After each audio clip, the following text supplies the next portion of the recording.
Good morning, this is Gaming Perspectives with Saul and Jolene. And today we're talking about plot armor, which is a real thing. Saul. I didn't know it was a real thing. Saul says he doesn't know it was a real thing, but there's an actual definition in the Webster's Dictionary. Well, a dictionary. Okay, so what is it? Plot armor is used to refer to the phenomenon in fiction whereby the main character is allowed to survive dangerous situations because they're needed for the plot to continue. That's pretty close. That's pretty close to what I defined. So there was this, Jolene found this video of these guys discussing plot armor, whether it's a viable way of running the game. And I listened to a little bit of it. I didn't listen to the whole thing. But there was one particular guy who was really defending the use of plot armor in RPG games, tabletop RPGs, since this is about tabletop RPGing. And my definition was pretty close. So when a GM protects their plot from the machinations of the players. Yes. So as a GM, like I said before, is I totally understand where this guy is coming from and why he's espousing that this is a good thing, right? And I've done almost everything he listed as plot armor, right? To protect player characters' lives, fudging die rolls, protecting the big bad guys, or what I call them, the main villain, letting them get away miraculously, add hit points to foes, etc., etc., etc. And I've done that, because one, the villain was just like the first showing of the villain, like in the comic book, right? And the first time the villain shows up, he's not gonna die because like typical Spider-Man show, right? The Green Goblin shows up at the beginning, but he has to be alive at the end of the book, or the end of the comic, for there to be a whole comic. So I understand the idea of protecting that villain, even when it borders on incredulous, right? A while ago, I completely changed my mind, or something changed my mind, or I changed the way I do things, and the whole idea of protecting the plot for me kind of went out the window, because, and I totally understand GMs that do that, right? I feel for you guys, right? I understand, especially people who, as GMs, who do a lot of prep work.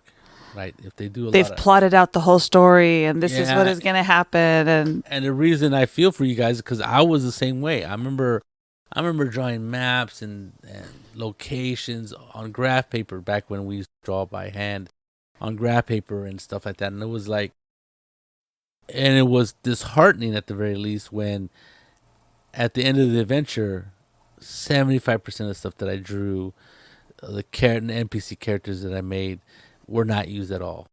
I was expecting the characters to turn left, they turn right, and they missed all kinds of things on a map, right? And that kind of sucked. And that led me to do things that, well, I'll just move stuff. I'll just move the scene over here. I'll make the bad guy live longer. I'll let him escape, through the hole in the ground or through a teleportation spell. And I think we've talked about stuff like this before, but I didn't really call it plot armor. I think we talked about stuff like this in the Railroad episode, right? Where we're talking about keeping the plot on a straight and narrow. And this is a little bit different. This is like not necessarily being on a railroad, but making sure that all the stuff that you have prepped for, or at least the idea of what the plot is in your head as a GM, to keep that intact as the players come crashing and destroying your plot. Because players are never going to do what you think they're going to do. So one of the things that was being talked about is the idea that what if the players go the wrong way, or they separate the party, or they're different directions, or they run into something that they shouldn't be doing, and they're going to get killed. And one of the people that was in this discussion, one of the GMs, was saying that, well, let them die. They can make new characters. They should have thought of this as everything should have consequences. Your actions should have consequences, even in a role-playing game, which I think is true up to a point. But I don't know, if they turn left around a corner, should they all get smushed by the by something or Oh, something like that. I mean, no, that's a terrible. No, I mean like miss things of the plot. the one GM is saying that if your players are doing something that they're not supposed to be doing, you have to save them so they can continue the adventure. Where the other GM was saying, Let them no, go. just let them die. And I feel for the guy who wanted to keep his plot intact. Right, I understand. I mean, I've been there. I mean, I've been playing role playing games. I hate to say for over I don't know 40 years, right? So yeah, I hate to say 40 years. And so when I was building plots and ideas and adventures, I wanted my players to go through the whole adventure. That was my goal, and I didn't want to. And I didn't think about it wasting time of stuff they didn't get to, and that's why dungeons are a perfect example of not having to worry about plot armor, right? Except for the fact that maybe you put a monster that's too tough in there or whatever, but that's your own fault. But for the most part, people don't. So I understand when you take that GM that used to run dungeons and take him out and put him into a situation where he's outside the dungeon in the open world, and now the GM now the players are not a rat in a maze. They can go, oh wow! It's like, can you imagine? I can go anywhere. Right? The poor rat is like, oh, I can go anywhere in this world, and they'll go anywhere they want to, and that's the whole point of the game. But for the GM who has made this intricate plot and made all these interesting locations, it's too much. It's too scary for them to let them out like that, and you have to guide them and make sure that they stay on this great plot story, whatever you want to call it, that you had thought up. So basically, you're saying that if you're using plot armor in this way, you're not allowing the players to have their agency to do what they want. Ah, there's the word, player agency, and I think that is what is on the opposite side of this plot armor, right? And I hate How do you find a balance? there's no balance. I hate to break it to that GM who has this wonderful story that they want to share with their players, but player agency will always matter more to me now than the plot and plot armor. I don't think you can say there can't be a balance. I think so you can still have your plot, but the players are just over here doing something else. Your plot is still there. It's not gone. You just have to improvise and come up with, well, they want to go this way, then let's go this way. Right. Maybe when they decide to turn left and go to a different town or something, and you don't have maps and stuff for it. Well, that's true. You just have to relax about it and go, okay, well, tell me what happens and what you're doing, and give them you can always stop and say, okay, this is a great idea, but I need a little bit of time to, fill in the blanks. Yeah. And honestly, I don't remember when it was the first time I heard about player agency or when it came into my vocabulary, and I don't know when it was first used in role-playing games. But I'm going to go back for a while, and I remember, oh my God, I forgot about the book. Spirit of the Century. Yes, that's exactly the book I'm talking about. And though I never got to run that game, it was a Fate-inspired game, Fate-powered. Well, I don't know. But anyway, but it was a really neat idea. And what I really liked about it was the character, not the character, but the GM ideas or GM section. And another one is, when the game gets boring, throwing the ninjas, right? And I remember and it's funny. It's funny is that we don't mean what it said that we don't the literal ninjas. Yeah, we don't need. We mean literal ninjas. Have them jump into the window. Now, Spirit of the Century was like a late 1800s, early 1900s pulp adventure game. So you can see why they would throwing in ninjas to make the game exciting. It makes sense. I mean, throwing the windows and stuff. But another section that really hit me, and I still remember, and Jolene already knows what I'm talking about, is where there's the part where they give advice to the GM. They're saying, and I'm paraphrasing, so excuse me, whoever wrote this. I was looking for my book, but I can't find it in my library. Somebody moved it, Jolene. No, Jolene didn't move my books. But anyway, it's somewhere here. But Spirit of Century in the GM section, there was this paragraph where it talks about how if the players are constantly ruining your plans, tearing apart your plot, doing things that they shouldn't do to keep the game on track, and all these other things like that, they said we have advice for you: stop GMing and go write a book. And I think that's the problem is that when the guy was when those three GMs were discussing it on that YouTube, I'll put in the show notes which one it was. There was three of them. They're all on the camera, on the they all had cameras on them, and as the guy who's espousing plot armor is talking, you could tell that one of them, Simon, I think was his name, he was just like just shaking his head like no. And then when they say, "What do you expect to do? Let the players die?" He goes, "Yes, let the character, not the players, let the characters die." I mean, he goes, "Let them have consequences for their action." And he would make these pleading type of examples. But what happens if like it's a first level player, they don't have a lot of hit points, they trip on the top of the stairs, they fall and they die. That's very unheroic. And then Simon's like, why are they making a roll for the top of the stairs, right? And so that was his advice. And I don't know how it ended. If it was me, it wouldn't have ended well. I would have tried to. And anyway, it doesn't matter. That's why I'm not invited to those shows because I too bossy or whatever. But the guy wasn't getting it, right. He wasn't that guy who's defending plot armor isn't getting it. You're not running a movie. You're not writing a TV show. The characters in the game don't have scripts. They don't have instructions as to how they're supposed to play the game or where they're supposed to go.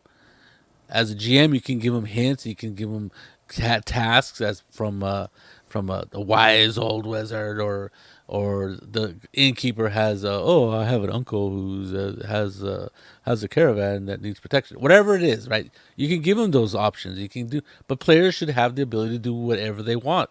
That is what role playing games are. And a lot of the disgust I had to that guy was because I saw myself in his shoes, but that was like 15, 20 years ago, if it was that long, when I read that, and it hit me like a ton of bricks. It really did, and it really changed my mind as far as how I develop adventures. Because I was very like-minded. I was like, oh man, I gotta keep these guys. I ran railroads. That's what it was. And when you're sticking to a plot, to your plot, and these players are trying to change it, and you're like nudging them this way, nudging them that way. That you could do that, but as far as like fudging rolls, changing foes' hit points, miraculously having them saved by a teleport spell, which they didn't have the ability to do, blah blah blah. It does not sit well with me anymore. And one of the reasons why is because I used to do it all the time, and I'm like I don't know, recovering plot armor guy. I'm very against it. And I know like Well, you need to give people ideas of what to do instead of this. instead of just saying no. Yeah. I think what happens is one, as a GM, I hate to say, you have to develop skills and improvisation. You have to develop the ability to think on your feet. Instead of writing out plots, you write out ideas. And I think that's served me a lot. That's helped me greatly as far as when I think of a plot or an adventure, I think of the situation, and I don't think of solutions because that's not my job. That's the player's job. And I think that's where plot armor runs into problems, is that you present a problem to the players, and that's where you leave it at. And it's hard not to like come up with the idea, oh, this is how they're going to figure it out, or this is what they're going to do. Because in your own mind, you kind of have that idea in your head. And I think that's the biggest advice I can give to somebody who's protecting plot armor. And I understand, dude. I understand that people do it all the time, and I understand that I used to do it. I used to do it all the time to protect my plot, to protect my adventure. I didn't really have, I don't know if I call them plots, but I had adventures. A plot is too sophisticated word for my ideas.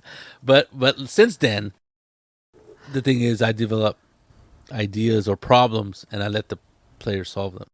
But you still have to prepare all kinds of different things, right?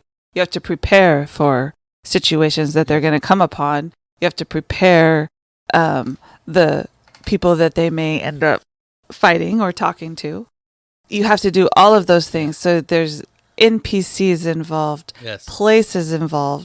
So I think when you're talking about plot armor, that is part of the plot that they're talking about, right? Your adventure, Yes. the story. So when you're come up with these ideas or encounters that players are going to have, Right. you have to have it prepared before you play the game. Otherwise, you're going to look like you don't, just because you don't know what the players are going to do doesn't mean you don't have to be prepared. Oh, and I'm not saying that at all. I'm not saying don't prepare at all.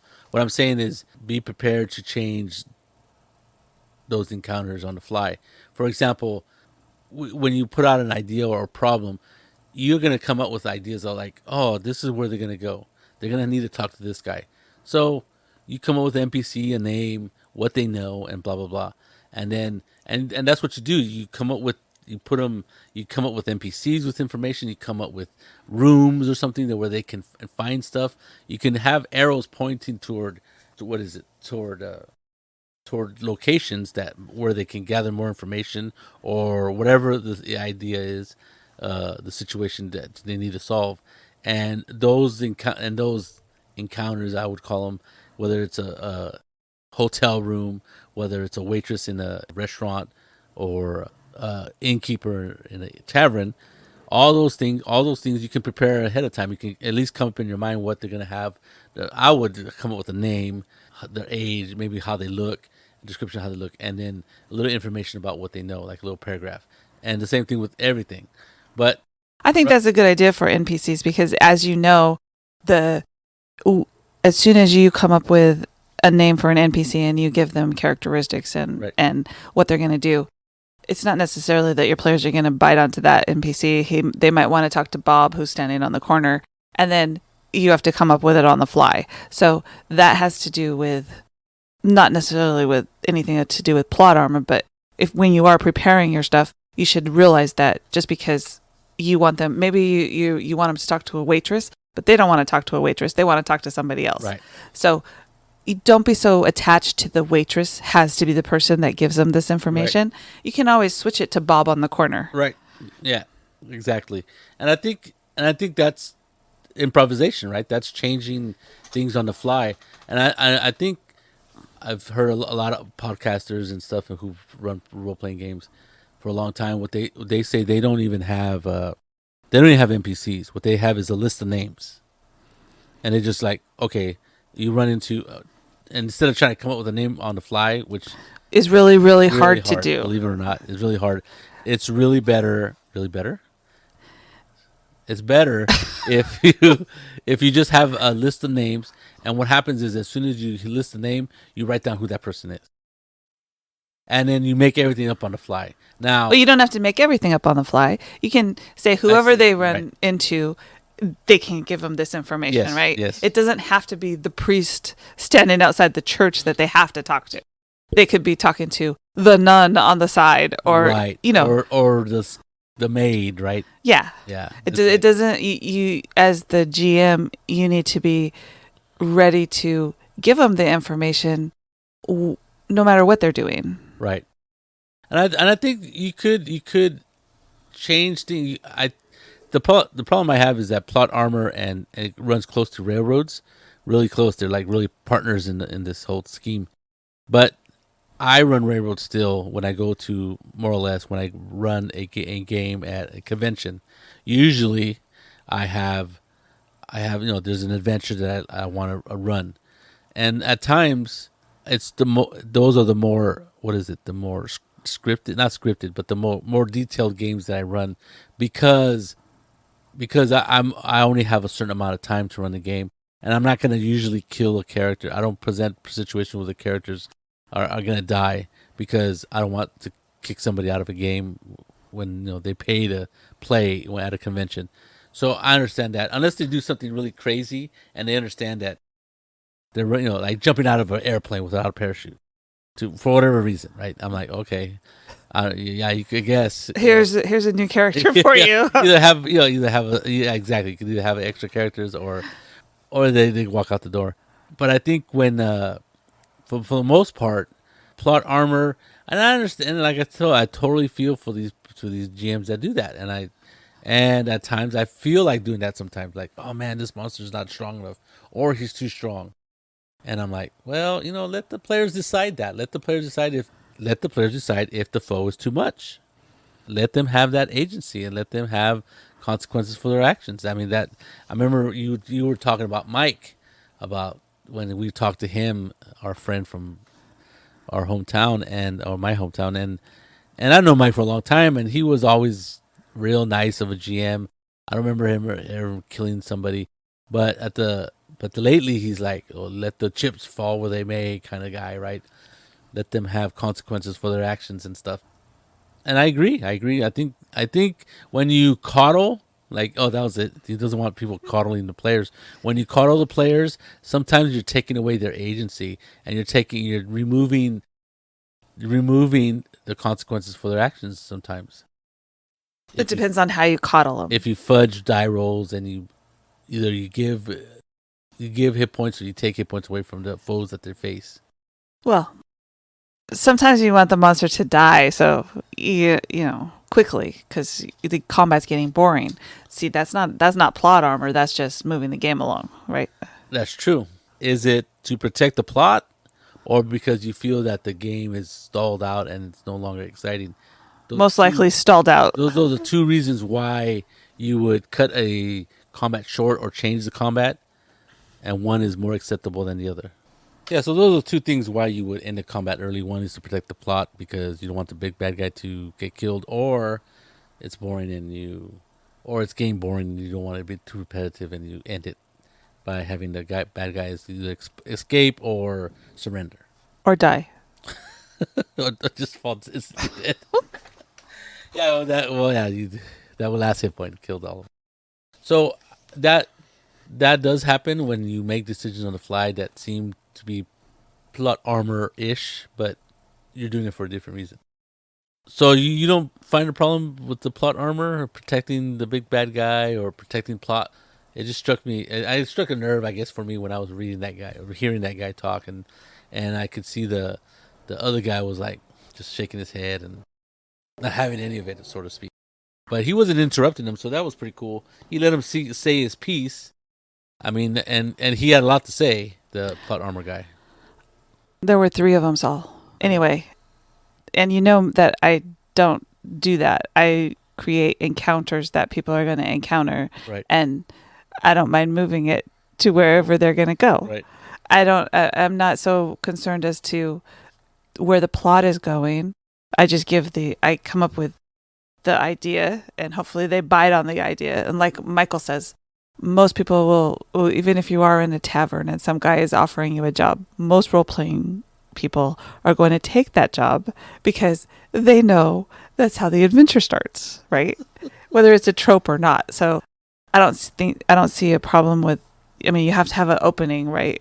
To give them something to do for this adventure.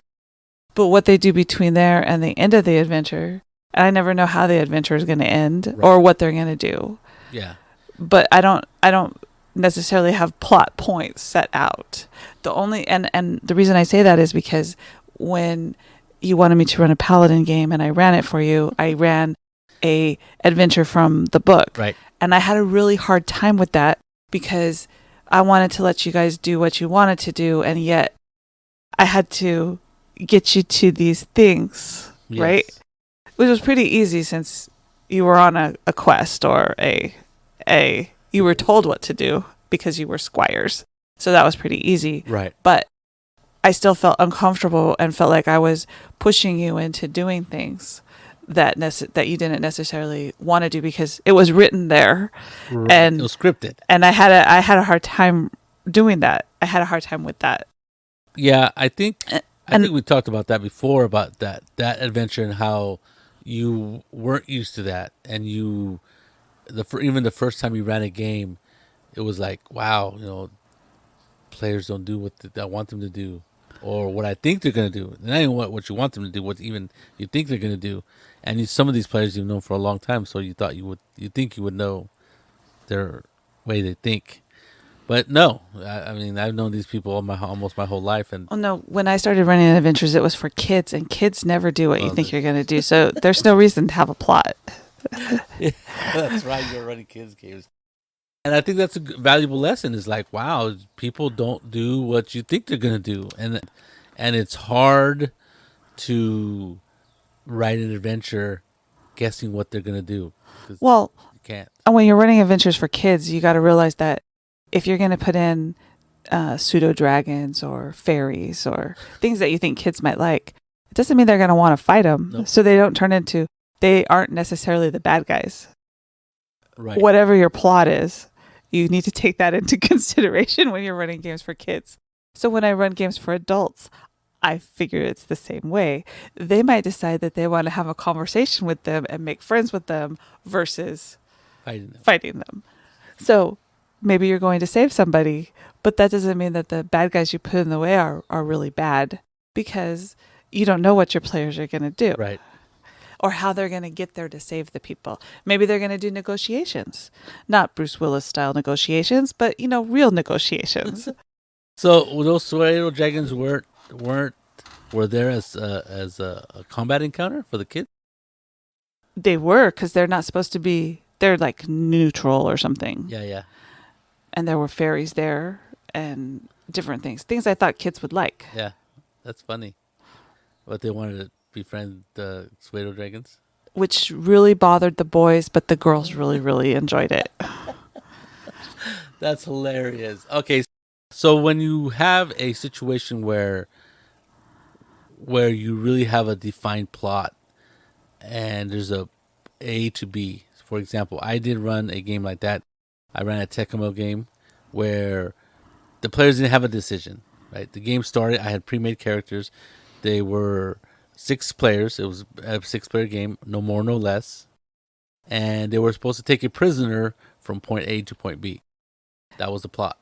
Well, see, that's easy because if you're running a game at a convention or something, or you've pre-made the characters, then everybody gets their character. They choose who they want to be, and once they choose the character and you give them what the assignment is in this case, right, then you're not taking away player agency there. That's just the beginning of your game, right? From there on, you allow the players to get to point B however they want. Right. And I told you in the past, and when I talked about this game, I ran it 3 times, this exact same adventure, using the same characters, obviously different people, at a convention, and there were totally different ways of doing it, right? And I told everybody, I've discussed it, but what was really strange is the people who were like so paranoid that they didn't take the route that I was expecting them to route, which was the Great Wall of China kind of thing, right? This Great Wall that has a road, they call it Sakbi Road, and it looks like a Great Wall of China. There's 3 levels, commoners on the bottom level, military, rich people, then military. So they were really, really, really paranoid, and so they decided to go by river, which I'm like, well, okay. Threw me for a loop because I had no river encounters, right? So they encountered stuff that would happen on the wall, but it wasn't on the river, right? They saw things that were happening on the wall, and these things attacking, and all these weird things that happened. And so they saw things, those characters, I should say, saw things through a more distant view, right? Like almost third person. Instead of being on the wall and it's stuff happening to them, they saw stuff happening to other people, and they're like, see, that's why we didn't take the that's why we're on the river, right? But then I thought, well, it's not supposed to be this like, it's not like a river cruise. You're in a world where there's a reason there's that wall that you walk across. Yes. That's the road. So then they were like, well, where do we camp? And then the boat captain goes, well, we don't camp, So I changed. I on the fly, I had to come up with encounters that were most likely to happen to these guys on the boat. Now, they weren't deadly encounters. They were just things that happened. and to make it more interesting. And that was on the fly. I just came up with stuff. They were attacked by fish with big teeth, alligators, whatever, something like that. They were attacked by flying creatures, or they encountered flying creatures, not necessarily attacked. And so it was a really good game. I mean, but it was vastly different from the other two, who were like, okay, we're going to stay on the road. Things. See, you never know what the players are Right. going to want to do and how paranoid they are, especially in a game like that if they've played it before. And players are very, what is it? They're very suspicious of, this is what you have to do. There's got to be something wrong. You're setting us up for failure, right? And no, just the weird things are going to happen, and things might change and stuff. But no, I didn't set them up for failure. And there was a little bit of a mystery to solve about why this guy was taking from A to B, who he was, and all this other stuff. And it was a love triangle in there and stuff. It was a very interesting game that I ran. I like it or I think it's important when characters are doing something that's very dangerous and they may not realize that it's dangerous, right? Right. And it's always important for the GM maybe to say, are you sure that's what you want to do? And that might be a clue to the player, right, that maybe they don't want to do that. But if they're really adamant about it, then, what can you do? And I'm okay with dying as a player. And I'm okay with, I really haven't killed very many people. I don't think I've killed anybody other than bad guys. But I can see if they're really stupid, then maybe they die by their own actions, right? Well, look at the plot armor. There was no plot armor. Well, I don't know if you call it plot armor, but we were just playing in the Gamma World game where we had a total party kill, and it was like, I guess we were supposed to survive that somehow. I guess running away would have been one way, or not, or thinking, that doesn't seem too safe. Let's not do this. Let's do it a different way. Yeah, let's go a different route. But it was fine. I mean, it was. But there were consequences to those actions, right? If by some miracle we would have survived, it would have seemed kind of cheap, right? We understood that we did a wrong thing. Like when I died, I'm like, oh man, that was a big mistake. And I was thinking, telling you guys should get the hell out of here, right? Because I had a lot of hit points, not a lot of hit points, but I had a good amount. But those things were like nailing us hard, and I knew even people who had more hit points than me, it wasn't enough. Those things were hitting us hard, and it was just too much damage for anybody in our party to take. And it was like a whole bunch of them. So I'm like, we're outnumbered, we're outclassed. So not so much plot armor, or the idea of plot armor saving your plot at all consequences probably isn't conducive to allowing players to have agency in the Right. game. If you feel that you have to save your plot, then I think they're right. Write a book. Because players are not going to do what you think they're going to do. So either figure out a way to incorporate what they're doing, change up what your plan is, or figure out encounters instead of having people have to go a certain way to get there. Just put your encounter there, right? No matter where they go. Unless it's a mountain encounter and they're in the desert, then, you may have to adjust things. Like, your maps and stuff like that. Yes. I don't know what else to say about plot armor because Saul is obviously against it. And I think that there's probably ways around it. I think you could do little things to protect your plot in a certain sense, but anything that conflicts with player agency, taking away their decisions and not letting them matter, I think that's where it's too much. Like Jolene said, go write a book, go write a screenplay, and don't GM. Because nobody wants to be in that sense. I mean, I don't want to play in a game where I have to stick to a script or go a certain way for the game to end. It's just that's not what role playing is. So there you go. This is Gaming Perspectives with Saul and Jolene. You have a good day.